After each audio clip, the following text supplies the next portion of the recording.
Father father Mary, ఏంటమ్మా, ఏం జరిగింది?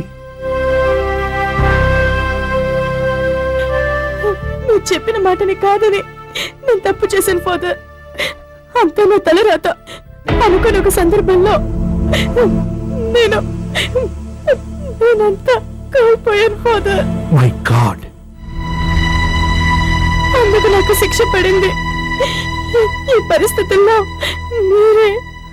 మేరీ, యవ్వనంతో తొందరపడి మీరు చేసే తప్పు మిమ్మల్ని జీవితాంతం వేధిస్తుంది. నేను నీకు ముందే చెప్పాను, నువ్వు ఆ తప్పు చేయకుండా ఉండాల్సింది. ఇప్పుడు నేనేం చేయమంటావు? ఇప్పుడు మీకు తెలిసిన నిజం రేపు ఊరంతా తెలిస్తే ఆ అవమానం నేను తట్టుకోలేను ఫాదర్. ఫాదర్, నాకు చాలా భయంగా ఉంది. పేదవాళ్ళమైనా పరువు కోసం బతికే వాళ్ళం.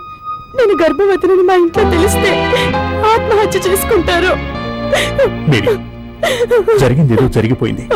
నువ్వు ధైర్యంగా ఉండు, నేను చూసుకుంటా. లేదు ఫాదర్, తన చెల్లెని ఎవరో చెడిపారని మా అన్నయ్యకి తెలిస్తే ఎవరిని బతకనివ్వడు.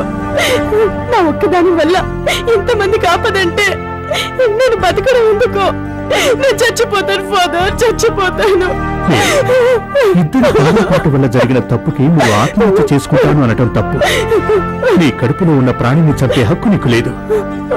మేరీ, నిన్ను కాపాడే బాధ్యత నాది. ఇంకెప్పుడు చనిపోతానని చెప్పొద్దు. ఇలారా, జానీతో నీ పెళ్లి విషయం పరిశుద్ధం గారితో నేనిప్పుడే మాట్లాడతాను. మీ కుటుంబం పేరు చెడగొట్టకుండా జానీతో నీ పెళ్లి జరిపిస్తాను. సరేనా అమ్మా? వెళ్ళిరా తల్లి.